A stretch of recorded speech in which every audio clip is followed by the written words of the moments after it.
श्री सीताराम चंद्राभ्याम नमः। युद्ध कांड 67वां सर्ग। कुंभकर्ण का भयंकर युद्ध और श्री राम के हाथ से उसका वध। अंगद के पूर्वोक्त वचन सुनकर वे सब विशालकाय वानर मरने मारने का निश्चय करके युद्ध की इच्छा से लौटे थे। महाबली अंगद ने उनके पूर्व पराक्रमों का वर्णन करके अपने वचनों द्वारा उन्हें सुदृढ़ एवं बल विक्रम संपन्न बनाकर खड़ा कर दिया था। अब वे वानर मरने का निश्चय करके बड़े हर्ष के साथ आगे बढ़े और जीवन का मोह छोड़कर अत्यंत भयंकर युद्ध करने लगे। उन विशालकाय वानर वीरों ने वृक्ष तथा बड़े बड़े पर्वत शिखर लेकर तुरंत ही कुंभकर्ण पर धावा किया, परंतु अत्यंत क्रोध से भरे हुए विक्रमशाली महाकाय कुंभकर्ण ने गदा उठाकर शत्रुओं को घायल करके उन्हें चारों ओर बिखेर दिया। कुंभकर्ण की मार खाकर 8,700 वानर तत्काल धराशायी हो गए।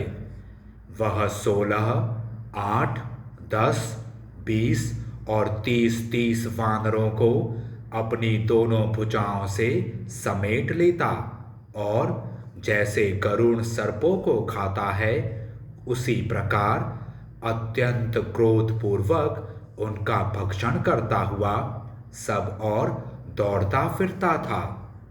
उस समय वानर बड़ी कठिनाई से धैर्य धारण करके इधर उधर से एकत्र हुए और वृक्ष तथा पर्वत शिखर हाथ में लेकर संग्राम भूमि में डटे रहे। तत्पश्चात मेघ के समान विशाल शरीर वाले वानर शिरोमणि द्विविद ने एक पर्वत उखाड़कर पर्वत शिखर के समान ऊंचे कुंभकर्ण पर आक्रमण किया। उस पर्वत को उखाड़कर द्विविद ने कुंभकर्ण के ऊपर फेंका, किंतु वह उस विशालकाय राक्षस तक न पहुंचकर उसकी सेना में जा गिरा। उस पर्वत शिखर ने राक्षस सेना के कितने ही घोड़ों, हाथियों, रथों, गजराजों तथा दूसरे दूसरे राक्षसों को भी कुचल डाला। उस समय वह महान युद्ध स्थल, जिसमें शैल शिखर के वेग से कितने ही घोड़े और सारथी कुचल गए थे, राक्षसों के रुधिर से गीला हो गया। तब भयानक सिंहनाद करने वाले राक्षस सेना के रथियों ने प्रलयकालीन यमराज के समान भयंकर बाणों से गरजते हुए वानर यूथपतियों के मस्तकों को सहसा काटना आरंभ किया। महामनस्वी वानर भी बड़े बड़े वृक्ष उखाड़कर शत्रु सेना के रथ, घोड़े, हाथी, ऊंट और राक्षसों का संहार करने लगे। हनुमान जी आकाश में पहुंचकर कुंभकर्ण के मस्तक पर पर्वत शिखरों, शिलाओं और नाना प्रकार के वृक्षों की वर्षा करने लगे, परंतु महाबली कुंभकर्ण ने अपने शूल से उन पर्वत शिखरों को फोड़ डाला और बरसाए जाने वाले वृक्षों के भी टुकड़े टुकड़े कर डाले। तत्पश्चात उसने अपने तीक्ष्ण शूल को हाथ में लेकर वानरों की उस भयंकर सेना पर आक्रमण किया। यह देख हनुमान जी एक पर्वत शिखर हाथ में लेकर उस आक्रमणकारी राक्षस का सामना करने के लिए खड़े हो गए। उन्होंने कुपित हो श्रेष्ठ पर्वत के समान भयानक शरीर वाले कुंभकर्ण पर बड़े वेग से प्रहार किया। उनकी उस मार से कुंभकर्ण व्याकुल हो उठा। उसका सारा शरीर चर्बी से गीला हो गया और वह रक्त से नहा गया। फिर तो उसने भी बिजली के समान चमकते हुए शूल को घुमाकर, जिसके शिखर पर आग जल रही हो, उस पर्वत के समान हनुमान जी की छाती में उसी तरह मारा जैसे स्वामी कार्तिकेय ने अपनी भयानक शक्ति से क्रौंच पर्वत पर आघात किया था। उस महासमर में शूल की चोट से हनुमान जी की दोनों भुजाओं के बीच का भाग वक्षस्थल विदीर्ण हो गया। वे व्याकुल हो गए और मुंह से रक्त वमन करने लगे।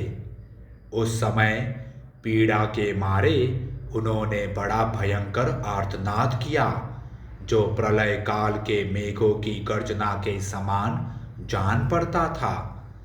हनुमान जी को आघात से पीड़ित देख राक्षसों के हर्ष की सीमा न रही।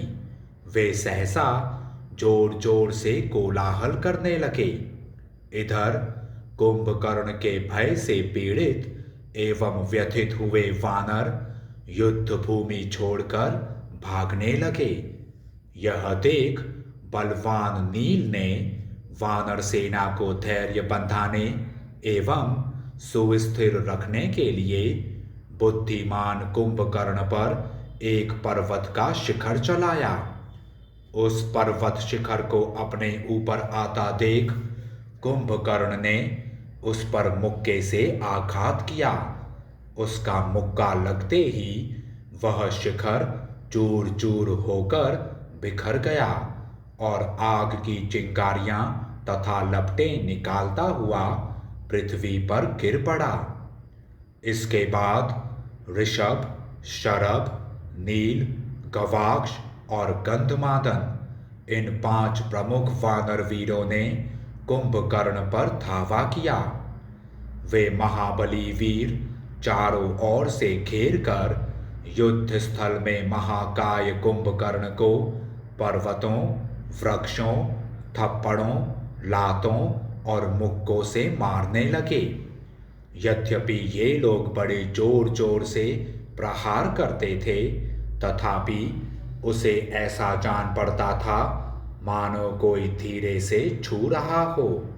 अतः इनकी मार से उसे तनिक भी पीड़ा नहीं हुई।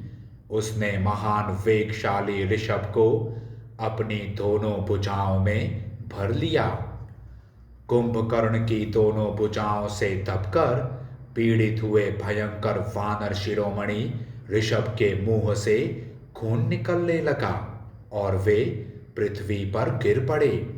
तदंतर उस समर भूमि में इंद्रद्रोही कुंभकर्ण ने शरभ को मुक्के से मारकर नील को घुटने से रगड़ दिया और गवाक्ष को थप्पड़ से मारा।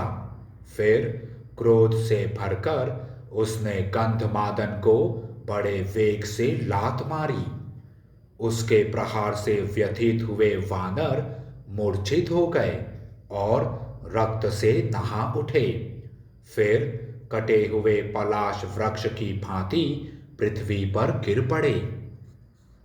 उन महामनस्वी प्रमुख वानरों के धराशायी हो जाने पर हजारों वानर एक साथ कुंभकर्ण पर टूट पड़े।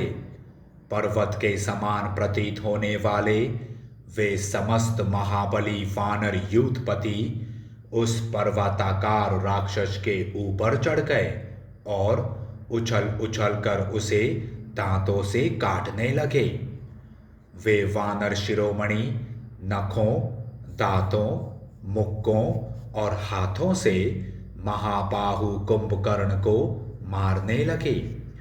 जैसे पर्वत अपने ऊपर उगे हुए वृक्षों से सुशोभित होता है, उसी प्रकार सहस्त्रों वानरों से व्याप्त हुआ वह पर्वताकार राक्षस वीर अद्भुत शोभा पाने लगा। जैसे गरुण सर्पों को अपना आहार बनाते हैं, उसी तरह अत्यंत कुपित हुआ वह महाबली राक्षस समस्त वानरों को दोनों हाथों से पकड़ पकड़ कर भक्षण करने लगा। कुंभकर्ण अपने पाताल के समान मुख में वानरों को झोंकता जाता था और वे उसके कानों तथा नाकों की राह से बाहर निकलते जाते थे। अत्यंत क्रोध से भरकर वानरों का भक्षण करते हुए पर्वत के समान विशालकाय उस राक्षस राज ने समस्त वानरों के अंग भंग कर डाले। रणभूमि में रक्त और मांस की कीच मचाता हुआ वह राक्षस बढ़ी हुई प्रलयाग्नि के समान वानर सेना में विचरने लगा। शूल हाथ में लेकर संग्राम भूमि में विचरता हुआ महाबली कुंभकर्ण वज्रधारी इंद्र और पाशधारी यमराज के समान जान पड़ता था। जैसे ग्रीष्म ऋतु में दावानल सूखे जंगलों को जला देता है, उसी प्रकार कुंभकर्ण वानर सेनाओं को दग्ध करने लगा। जिनके यूथ के यूथ नष्ट हो गए थे, वे वानर कुंभकर्ण की मार खाकर भय से उद्विग्न हो उठे और विकृत स्वर में चित्कार करने लगे। कुंभकर्ण के हाथ से मारे जाते हुए बहुत से वानर, जिनका दिल टूट गया था, व्यथित हो श्री रघुनाथ जी की शरण में गए। वानरों को भागते देख वाली कुमार अंगद उस महासमर में कुंभकर्ण की ओर बड़े वेग से दौड़े। उन्होंने बारंबार गर्जना करके एक विशाल शैल शिखर हाथ में ले लिया और कुंभकर्ण के पीछे चलने वाले समस्त राक्षसों को भयभीत करते हुए उस पर्वत शिखर को उसके मस्तक पर दे मारा। मस्तक पर उस पर्वत शिखर की चोट खाकर इंद्रद्रोही कुंभकर्ण उस समय महान क्रोध से जल उठा और उस प्रहार को सहन न कर सकने के कारण बड़े वेग से वाली पुत्र की ओर दौड़ा। बड़े जोर से गर्जना करने वाले महाबली कुंभकर्ण ने समस्त वानरों को संत्रस्त करते हुए अंगद पर बड़े रोष से शूल का प्रहार किया, किंतु युद्ध मार्ग के ज्ञाता बलवान वानर शिरोमणि अंगद ने फुर्ती से हटकर अपनी ओर आते हुए उस शूल से अपने आप को बचा लिया। साथ ही बड़े वेग से उछलकर उन्होंने उसकी छाती में एक थप्पड़ मारा। क्रोधपूर्वक चलाए हुए उस थप्पड़ की मार खाकर वह पर्वताकार राक्षस मूर्छित हो गया। थोड़ी देर में जब उसे होश आया, तब उस अत्यंत बलशाली राक्षस ने भी बाएं हाथ से मुक्का बांधकर अंगद पर प्रहार किया, जिससे वे अचेत होकर पृथ्वी पर गिर पड़े।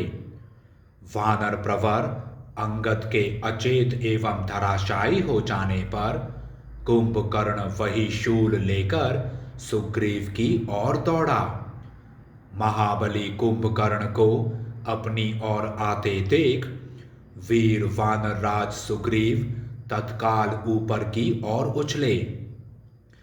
महाकपि सुग्रीव ने एक पर्वत शिखर को उठा लिया और उसे घुमाकर महाबली कुंभकर्ण पर वेगपूर्वक धावा किया। वानर सुग्रीव को आक्रमण करते देख कुंभकर्ण अपने सारे अंगों को फैलाकर उन वानर राज के सामने खड़ा हो गया। कुंभकर्ण का सारा शरीर वानरों के रक्त से नहा उठा था। वह बड़े बड़े वानरों को खाता हुआ उनके सामने खड़ा था। उसे देखकर सुग्रीव ने कहा, राक्षस, तुमने बहुत से वीरों को मार गिराया, अत्यंत दुष्कर कर्म कर दिखाया और कितने ही सैनिकों को अपना आहार बना लिया। इससे तुम्हें शौर्य का महान यश प्राप्त हुआ है। अब इन वानरों की सेना को छोड़ दो।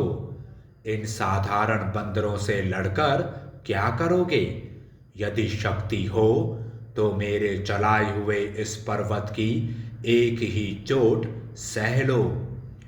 वानर राज की यह सत्व और धैर्य से युक्त बात सुनकर राक्षस प्रवर कुंभकर्ण बोला, वानर, तुम प्रजापति के पौत्र, ऋक्षरजा के पुत्र तथा धैर्य एवं पौरुष से संपन्न हो, इसलिए इस तरह गरज रहे हो। कुंभकर्ण की यह बात सुनकर सुग्रीव ने उस शैल शिखर को घुमाकर सहसा उसके ऊपर छोड़ दिया। वह वज्र और अशनि के समान था।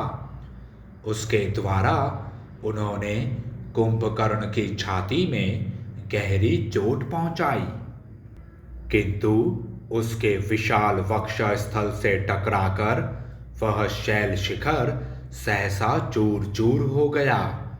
यह देख वानर तत्काल विषाद में डूब गए और राक्षस बड़े हर्ष के साथ गर्जना करने लगे। उस पर्वत शिखर की चोट खाकर कुंभकर्ण को बड़ा क्रोध हुआ। वह रोष से मुंह फैलाकर जोर जोर से गर्जना करने लगा। फिर उसने बिजली के समान चमकने वाले उस शूल को घुमाकर सुग्रीव के वध के लिए चलाया। कुंभकर्ण के हाथ से छूटे हुए उस तीखे शूल को, जिसके डंडे में सोने की लड़ियां लगी हुई थी, वायुपुत्र हनुमान ने शीघ्र उछलकर दोनों हाथ से पकड़ लिया और उसे वेगपूर्वक तोड़ डाला।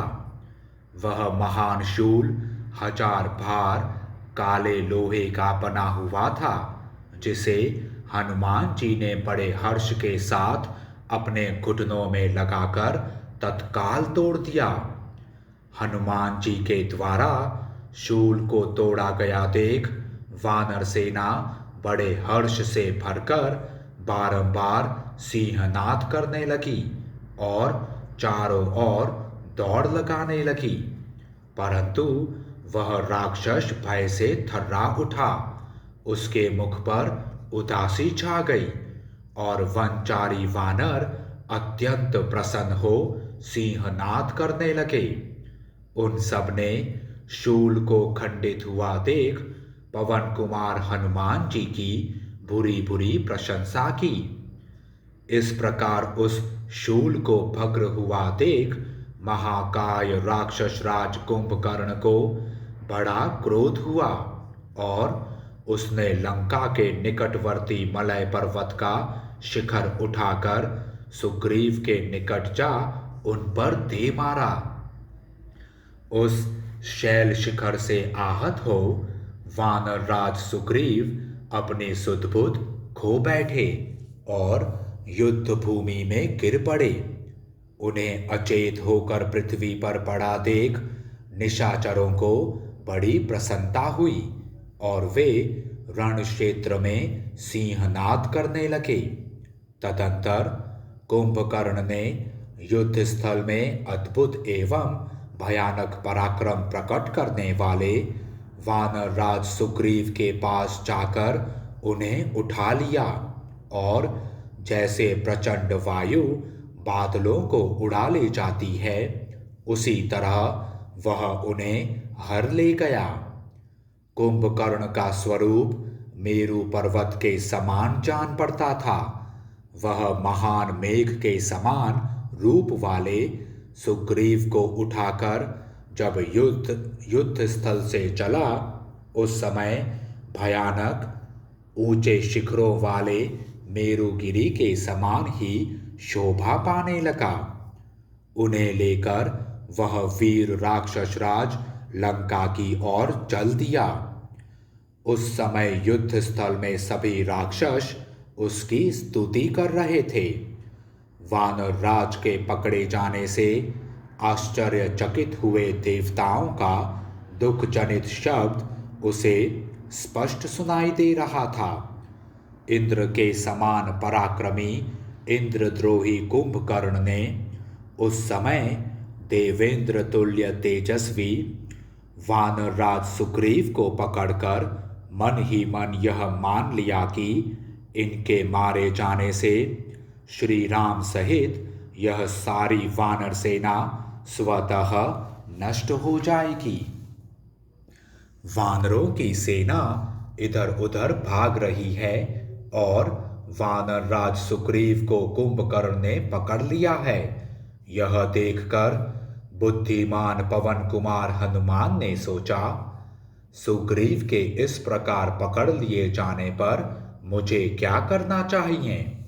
मेरे लिए जो भी करना उचित होगा उसे मैं निसंदेह करूंगा। पर्वताकार रूप धारण करके उस राक्षस का नाश कर डालूंगा। युद्ध स्थल में अपने मुक्कों से मार मार कर महाबली कुंभकर्ण के शरीर को चूर चूर कर दूंगा। इस प्रकार जब वह मेरे हाथ से मारा जाएगा तथा वानर राज सुग्रीव को उसकी कैद से छुड़ा लिया जाएगा, तब सारे वानर हर्ष से खिल उठेंगे। अच्छा ऐसा ही हो, अथवा ये सुग्रीव स्वयं ही उसकी पकड़ से छूट जाएंगे। यदि इन्हें देवता, असुर अथवा नाग भी पकड़ लें तो ये अपने ही प्रयत्न से उनकी कैद से भी छुटकारा पा जाएंगे। मैं समझता हूँ कि युद्ध में कुंभकर्ण ने शिला के प्रहार से सुग्रीव को जो गहरी चोट पहुंचाई है, उससे अचेत हुए वानर राज को अभी तक होश नहीं हुआ है। एक ही मुहूर्त में जब सुग्रीव सचेत होंगे, तब महासमर में अपने और वानरों के लिए जो हितकर कर्म होगा उसे करेंगे। यदि मैं इन्हें छुड़ाऊं तो महात्मा सुग्रीव को प्रसन्नता नहीं होगी, उल्टे इनके मन में खेद होगा और सदा के लिए इनके यश का नाश हो जाएगा। अतः मैं एक मुहूर्त तक उनके छूटने की प्रतीक्षा करूंगा। फिर वे छूट जाएंगे तो उनका पराक्रम देखूंगा। तब तक भागी हुई वानर सेना को धैर्य बंधाता हूं। ऐसा विचार कर पवन कुमार हनुमान ने वानरों की उस विशाल वाहिनी को पुनः आश्वासन दे स्थिरतापूर्वक स्थापित किया। उधर कुंभकर्ण हाथ पैर हिलाते हुए महावानर सुग्रीव को लिए दिए लंका में घुस गया। उस समय विमानों, सड़क के दोनों ओर बनी हुई गृह पंक्तियों तथा गोपुरों में रहने वाले स्त्री पुरुष उत्तम फूलों की वर्षा करके कुंभकर्ण का स्वागत सत्कार कर रहे थे। लावा और गंध युक्त जल की वर्षा द्वारा अभिषिक्त हो राजमार्ग की शीतलता के कारण महाबली सुग्रीव को धीरे धीरे होश आ गया।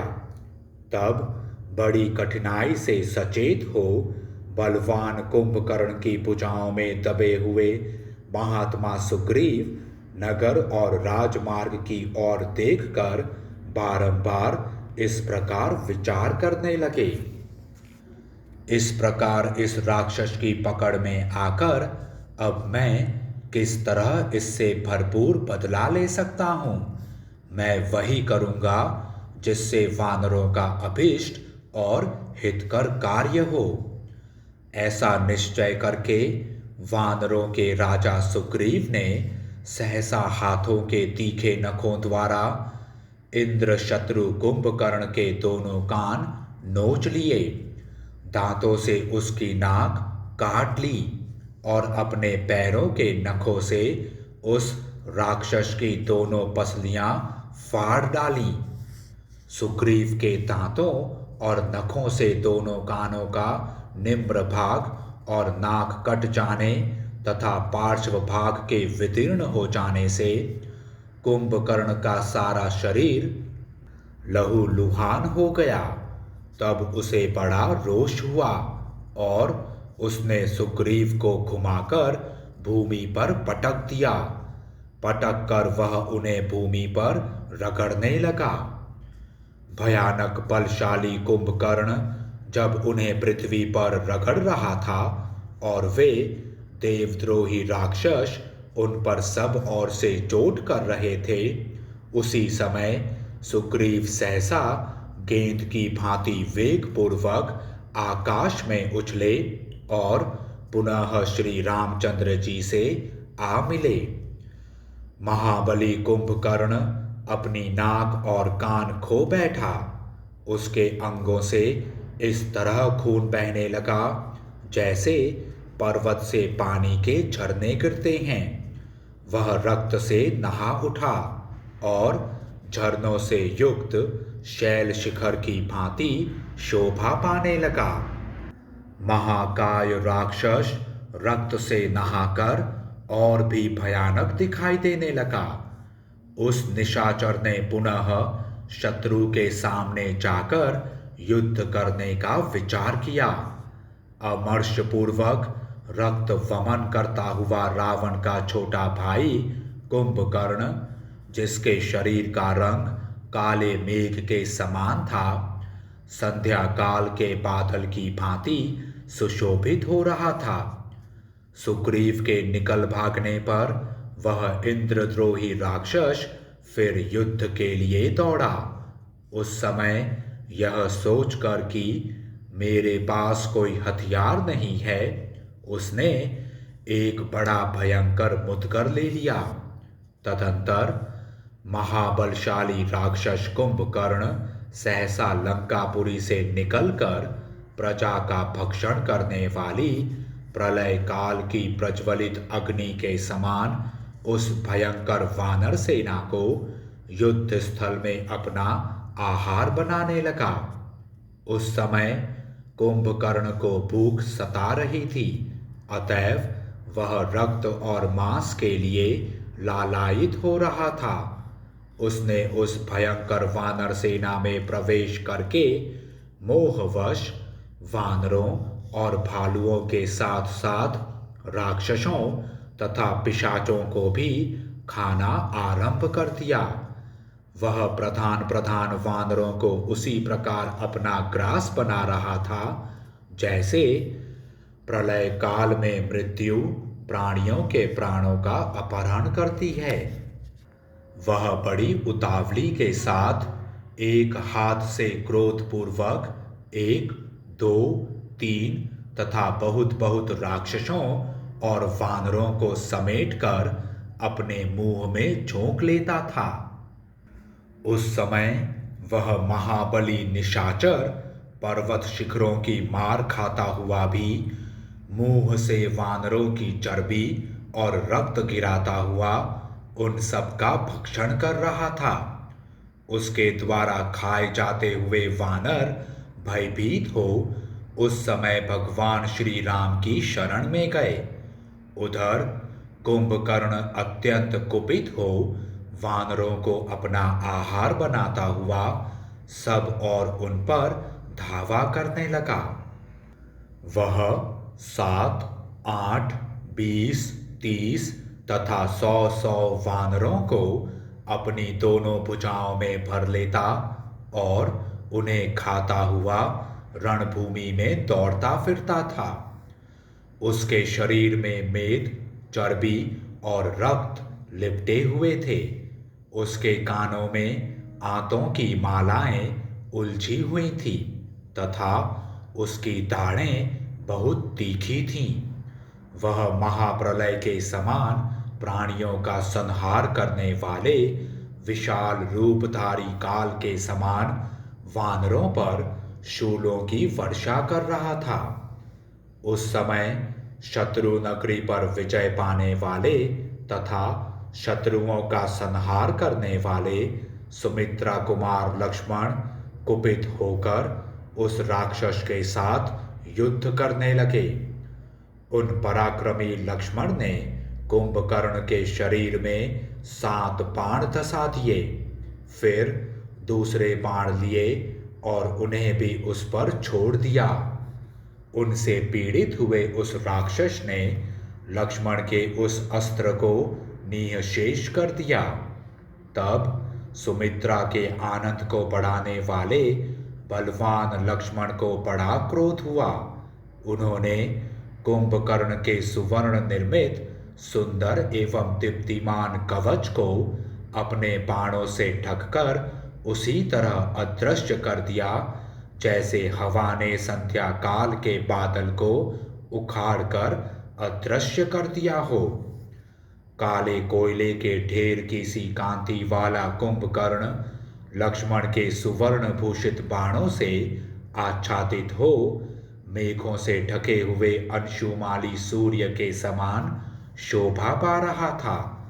तब उस भयंकर राक्षस ने मेघ की गर्जना के समान गंभीर स्वर से सुमित्रा नंदन लक्ष्मण का तिरस्कार करते हुए कहा, लक्ष्मण, मैं युद्ध में यमराज को भी बिना कष्ट उठाए ही जीत लेने की शक्ति रखता हूं। तुमने मेरे साथ निर्भय होकर युद्ध करते हुए अपनी अद्भुत वीरता का परिचय दिया है। जब मैं महासमर में मृत्यु के समान हथियार लेकर युद्ध के लिए उद्यत हूँ, उस समय जो मेरे सामने खड़ा रह जाए वह भी प्रशंसा का पात्र है। फिर जो मुझे युद्ध प्रदान कर रहा हो उसके लिए तो कहना ही क्या है। ऐरावत पर आरूढ़ हो संपूर्ण देवताओं से घिरे हुए शक्तिशाली इंद्र भी पहले मेरे सामने युद्ध में नहीं ठहर सके हैं। सुमित्रा नंदन, तुमने बालक होकर भी आज अपने पराक्रम से मुझे संतुष्ट कर दिया। अतः मैं तुम्हारी अनुमति लेकर युद्ध के लिए श्री राम के पास जाना चाहता हूँ। तुमने अपने वीर्य, बल और उत्साह से रणभूमि में मुझे संतोष प्रदान किया है। इसलिए अब मैं केवल राम को ही मारना चाहता हूँ, जिनके मारे जाने पर सारी शत्रु सेना स्वतः मर जाएगी। मेरे द्वारा राम के मारे जाने पर जो दूसरे लोग युद्ध भूमि में खड़े रहेंगे, उन सब के साथ मैं अपने संहारकारी बल के द्वारा युद्ध करूंगा। वह राक्षस जब पूर्वोक्त बात कह चुका, तब सुमित्रा कुमार लक्ष्मण रणभूमि में ठठाकर हंस पड़े और उससे प्रशंसा मिश्रित कठोर वाणी में बोले, वीर कुंभकर्ण, तुम महान पौरुष पाकर जो इंद्र आदि देवताओं के लिए भी असह्य हो उठे हो, वह तुम्हारा कथन बिल्कुल ठीक है, झूठ नहीं है। मैंने स्वयं अपनी आंखों से आज तुम्हारा पराक्रम देख लिया। ये रहे दशरथ नंदन भगवान श्री राम, जो पर्वत के समान अविचल भाव से खड़े हैं। लक्ष्मण की यह बात सुनकर उसका आदर न करते हुए महाबली निशाचर कुंभकर्ण ने सुमित्रा कुमार को लांघकर श्री राम पर ही धावा किया। उस समय वह अपने पैरों की धमक से पृथ्वी को कंपित सी किए देता था। उसे आते देख दशरथ नंदन श्री राम ने रौद्रास्त्र का प्रयोग करके कुंभकर्ण के हृदय में अनेक तीखे बाण मारे। श्री राम के बाणों से घायल हो वह सहसा उन पर टूट पड़ा। उस समय क्रोध से भरे हुए कुंभकर्ण के मुख से अंगार मिश्रित आग की लपटें निकल रही थी। भगवान श्री राम के अस्त्र से पीड़ित हो राक्षस प्रवर कुंभकर्ण घोर गर्जना करता और रणभूमि में वानरों को खदेड़ता हुआ क्रोधपूर्वक उनकी ओर दौड़ा। श्री राम के बाणों में मोर के पंख लगे हुए थे। वे कुंभकर्ण की छाती में धंस गए, अतः व्याकुलता के कारण उसके हाथ से गदा छूटकर पृथ्वी पर गिर पड़ी। इतना ही नहीं, उसके अन्य सब आयुध भी भूमि पर बिखर गए। जब उसने समझ लिया कि अब मेरे पास कोई हथियार नहीं है, तब उस महाबली निशाचर ने दोनों मुक्कों और हाथों से ही वानरों का महान संहार आरंभ किया। बाणों से उसके सारे अंग अत्यंत घायल हो गए थे, इसलिए वह खून से नहा उठा और जैसे पर्वत झरने बहाता है, उसी तरह वह अपनी देह से रक्त की धारा बहाने लगा। वह खून से लथपथ और दुस्सह क्रोध से व्याकुल होकर वानरों, भालुओं तथा राक्षसों को भी खाता हुआ चारों ओर दौड़ने लगा। इसी बीच में यमराज के समान प्रतीत होने वाले उस बलवान एवं भयानक पराक्रमी निशाचर ने एक भयंकर पर्वत का शिखर उठाया और उसे घुमाकर श्री रामचंद्र जी को लक्ष्य करके चला दिया। परंतु श्री राम ने पुनः धनुष का संधान करके सीधे जाने वाले 7 बाण मारकर उस पर्वत शिखर को बीच में ही टूक टूक कर डाला, अपने पास तक नहीं आने दिया। भरत के बड़े भाई धर्मात्मा श्री राम ने सुवर्ण भूषित विचित्र बाणों द्वारा जब उस महान पर्वत शिखर को काट दिया, उस समय अपनी प्रभा से प्रकाशित सा होते हुए उस मेरु पर्वत के श्रृंग शिखर ने भूमि पर गिरते गिरते 200 वानरों को धराशायी कर दिया। उस समय धर्मात्मा लक्ष्मण ने, जो कुंभकर्ण के वध के लिए नियुक्त थे, उसके वध की अनेक युक्तियों का विचार करते हुए श्री राम से कहा, राजन, यह राक्षस शोणित की गंध से मतवाला हो गया है, अतः न वानरों को पहचानता है न राक्षसों को। अपने और पराये दोनों ही पक्षों के योद्धाओं को खा रहा है। अतः श्रेष्ठ वानर यूथपतियों में जो प्रधान लोग हैं, वे सब और से इसके ऊपर चढ़ जाएं और इसके शरीर पर ही बैठे रहें। ऐसा होने से यह दुर्बुद्धि निशाचर इस समय भारी भार से पीड़ित हो रणभूमि में विचरण करते समय दूसरे वानरों को नहीं मार सकेगा।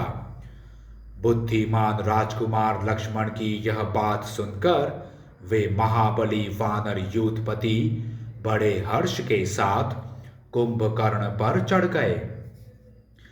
वानरों के चढ़ जाने पर कुंभकर्ण अत्यंत कुपित हो उठा और जैसे बिगड़ैल हाथी महावतों को गिरा देता है, उसी प्रकार उसने वेग पूर्वक वानरों को अपनी देह हिलाकर गिरा दिया।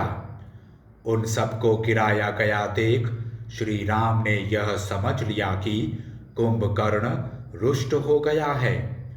फिर वे बड़े वेग से उछलकर उस राक्षस की ओर दौड़े और एक उत्तम धनुष हाथ में ले लिया। उस समय उनके नेत्र क्रोध से लाल हो रहे थे। वे धीर वीर श्री रघुनाथ जी उसकी ओर इस प्रकार देखने लगे मानो उसे अपनी दृष्टि से दग्ध कर डालेंगे। उन्होंने कुंभकर्ण के बल से पीड़ित समस्त वानर यूथपतियों का हर्ष बढ़ाते हुए बड़े वेग से उस राक्षस पर धावा किया। सुदृढ़ प्रत्यंचा से संयुक्त सर्प के समान भयंकर और सुवर्ण से जटित होने के कारण विचित्र शोभा से संपन्न उग्र धनुष को हाथ में लेकर श्री राम ने उत्तम तरकश और बाण बांध लिए और वानरों को आश्वासन देकर उन्होंने कुंभकर्ण पर बड़े वेग से आक्रमण किया। उस समय अत्यंत दुर्जय वानर समूहों ने उन्हें चारों ओर से घेर रखा था।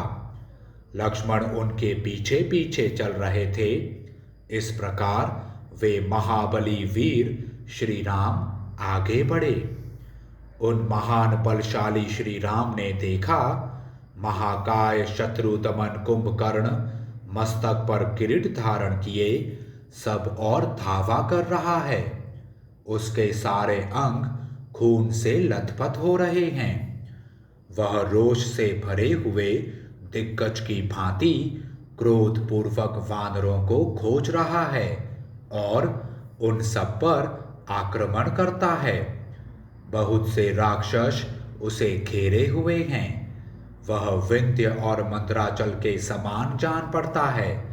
सोने के बाजूबंद उसकी भुजाओं को विभूषित किए हुए हैं तथा वह वर्षा काल में उमड़े हुए जलवर्षी मेघ की भांति मुंह से रक्त की वर्षा कर रहा है।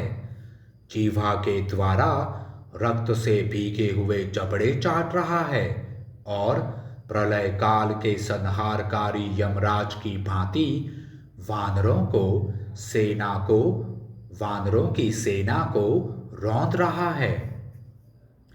इस प्रकार प्रज्वलित अग्नि के समान तेजस्वी राक्षस शिरोमणि कुंभकर्ण को देखकर पुरुष प्रवर श्री राम ने तत्काल अपना धनुष खींचा। उनके धनुष की टंकार सुनकर राक्षस श्रेष्ठ कुंभकर्ण कुपित हो उठा और उस टंकार ध्वनि को सहन न करके श्री रघुनाथ जी की ओर दौड़ा।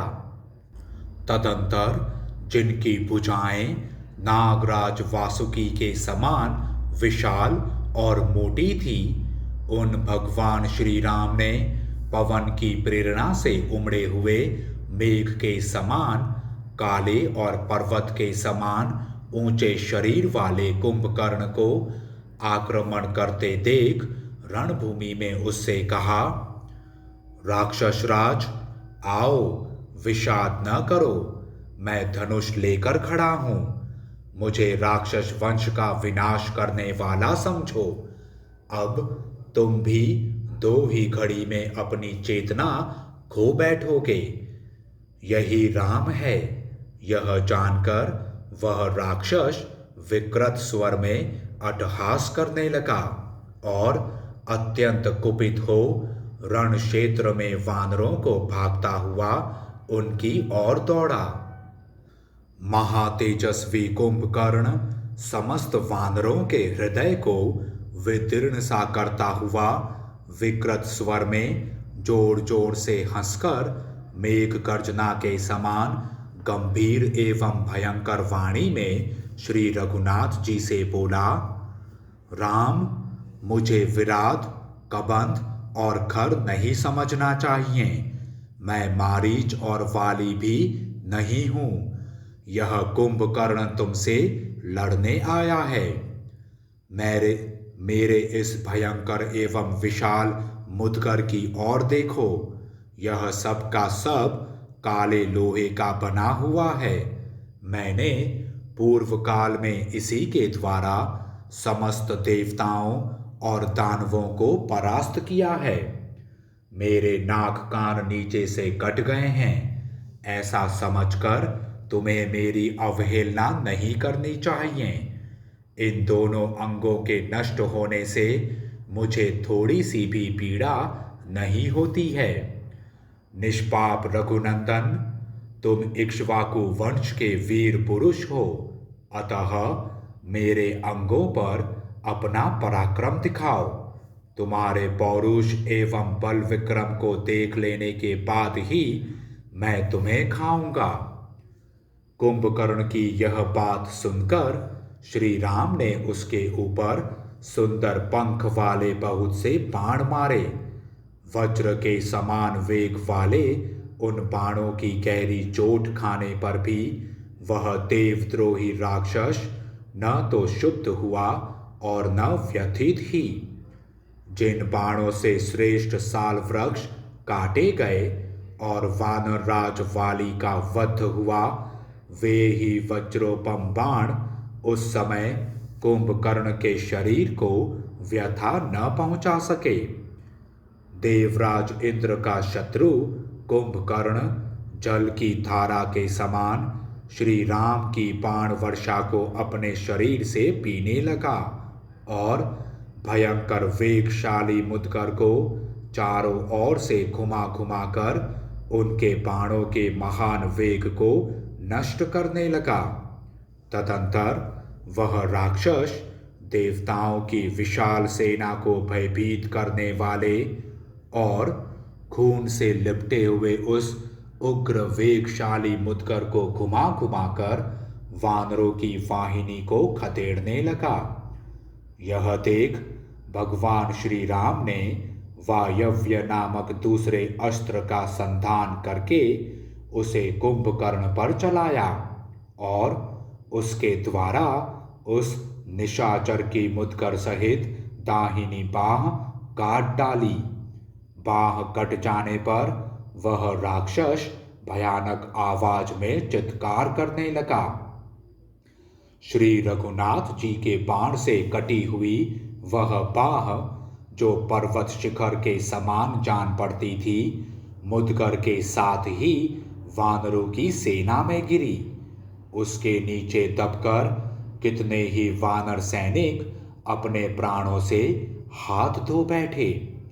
जो अंग भंग होने या मरने से बचे, वे खिन्न चित हो किनारे जाकर खड़े हो गए। उनके शरीर में बड़ी पीड़ा हो रही थी और वे चुपचाप महाराज श्री राम और राक्षस कुंभकर्ण के घोर संग्राम को देखने लगे। वायवास्त्र से एक बाह कट जाने पर कुंभकर्ण शिखरहीन पर्वत के समान प्रतीत होने लगा। उसने एक ही हाथ से एक ताड़ का वृक्ष उखाड़ लिया और उसे लेकर रणभूमि में महाराज श्री राम पर धावा किया। तब श्री राम ने एक सुवर्ण भूषित बाण निकालकर उसे ऐन्द्रास्त्र से अभिमंत्रित किया और उसके द्वारा सर्प के समान उठी हुई राक्षस की दूसरी बाह को भी वृक्ष सहित काट गिराया। कुंभकर्ण की वह कटी हुई बाह पर्वत शिखर के समान पृथ्वी पर गिरी और छटपटाने लगी। उसने कितने ही वृक्षों, शैल शिखरों, शिलाओं, वानरों और राक्षसों को भी कुचल डाला। उन दोनों भुजाओं के कट जाने पर वह राक्षस सहसा आर्तनाद करता हुआ श्री राम पर टूट पड़ा। उसे आक्रमण करते देख श्री राम ने दो तीखे अर्धचंद्राकार बाण लेकर उनके द्वारा युद्ध स्थल में उस राक्षस के दोनों पैर भी उड़ा दिए। उसके दोनों पैर दिशा विदिशा पर्वत की कंदरा, महासागर, लंकापुरी तथा वानरों और राक्षसों की सेनाओं को भी प्रतिध्वनित करते हुए पृथ्वी पर गिर पड़े। दोनों बाहों और पैरों के कट जाने पर उसने बड़वा नल के समान अपने विकराल मुख को फैलाया और जैसे राहु आकाश में चंद्रमा को ग्रस लेता है, उसी प्रकार वह श्री राम को ग्रसने के लिए भयानक गर्जना करता हुआ सहसा उनके ऊपर टूट पड़ा। जब श्री रामचंद्र जी ने सुवर्ण जटित पंख वाले अपने तीखे बाणों से उसका मुंह भर दिया, मुंह भर जाने पर वह बोलने में भी असमर्थ हो गया और बड़ी कठिनाई से आर्तनाद करके मूर्छित हो गया। इसके बाद भगवान श्री राम ने ब्रह्मदंड तथा विनाशकारी काल के समान भयंकर एवं तीखा बाण जो सूर्य की किरणों के समान उद्दीप्त इंद्रास्त्र से अभिमंत्रित शत्रुनाशक तेजस्वी सूर्य और प्रज्वलित अग्नि के समान दैदीप्यमान हीरे और सुवर्ण से विभूषित सुंदर पंख से युक्त वायु तथा इंद्र के वज्र और अशनि के समान वेगशाली था, हाथ में लिया और उस निशाचर को लक्ष्य करके छोड़ दिया। श्री रघुनाथ जी की भुजाओं से प्रेरित होकर वह बाण अपनी प्रभा से दसों दिशाओं को प्रकाशित करता हुआ इंद्र के वज्र की भांति भयंकर वेग से चला। वह धूम रहित अग्नि के समान भयानक दिखाई देता था। जैसे पूर्व काल में देवराज इंद्र ने वृत्रासुर का मस्तक काट डाला था, उसी प्रकार उस बाण ने राक्षस राज कुंभकर्ण के महान पर्वत शिखर के समान ऊंचे सुंदर गोलाकार दाढ़ों से युक्त तथा हिलते हुए मनोहर कुंडलों से अलंकृत मस्तक को धड़ से अलग कर दिया। कुंभकर्ण का वह कुंडलों से अलंकृत विशाल मस्तक प्रातः काल सूर्योदय होने पर आकाश के मध्य में विराजमान चंद्रमा की भांति निस्तेज प्रतीत होता था। श्री राम के बाणों से कटा हुआ राक्षस का वह पर्वताकार मस्तक लंका में जा गिरा। उसने अपने धक्के से सड़क के आसपास के कितने ही मकानों, दरवाजों और ऊंचे परकोटे को भी धराशायी कर दिया। इसी प्रकार उस राक्षस का विशाल धड़ भी, जो हिमालय के समान जान पड़ता था, तत्काल समुद्र के जल में गिर पड़ा और बड़े बड़े ग्राहों, मत्स्यों तथा सांपों को पीसता हुआ पृथ्वी के भीतर समा गया। ब्राह्मणों और देवताओं के शत्रु महाबली कुंभकर्ण के युद्ध में मारे जाने पर पृथ्वी डोलने लगी, पर्वत हिलने लगे और संपूर्ण देवता हर्ष से भरकर तुमुलनाद करने लगे। उस समय आकाश में खड़े हुए देवर्षि, महर्षि, सर्प, देवता, भूतगण, गरुण, कुयक, यक्ष और गंधर्वगण श्री राम का पराक्रम देखकर बहुत प्रसन्न हुए।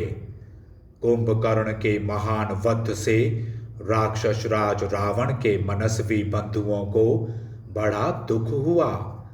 वे रघुकुल तिलक श्री राम की ओर देखकर उसी तरह उच्च स्वर से रोने कल्पने लगे, जैसे सिंह पर दृष्टि पड़ते ही मतवाले हाथी चित्कार कर उठते हैं। देव समूह को दुख देने वाले कुंभकर्ण का युद्ध में वध करके वानर सेना के बीच में खड़े हुए भगवान श्री राम अंधकार का नाश करके राहु के मुख से छूटे हुए सूर्य देव के समान प्रकाशित हो रहे थे। भयानक बलशाली शत्रु के मारे जाने से बहुसंख्यक वानरों को बड़ी प्रसन्नता हुई।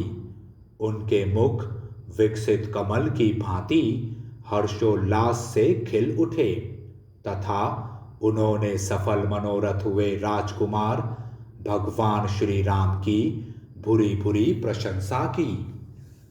जो बड़े बड़े युद्धों में कभी पराजित नहीं हुआ था तथा देवताओं की सेना को भी कुचल डालने वाला था, उस महान राक्षस कुंभकर्ण को रणभूमि में मारकर रघुनाथ जी को वैसी ही प्रसन्नता हुई जैसी वृत्रासुर का वध करके देवराज इंद्र को हुई थी। इस प्रकार श्री वाल्मीकि निर्मित आर्ष रामायण आदि काव्य के युद्ध कांड में 67वां सर्ग पूरा हुआ। जय श्री राम।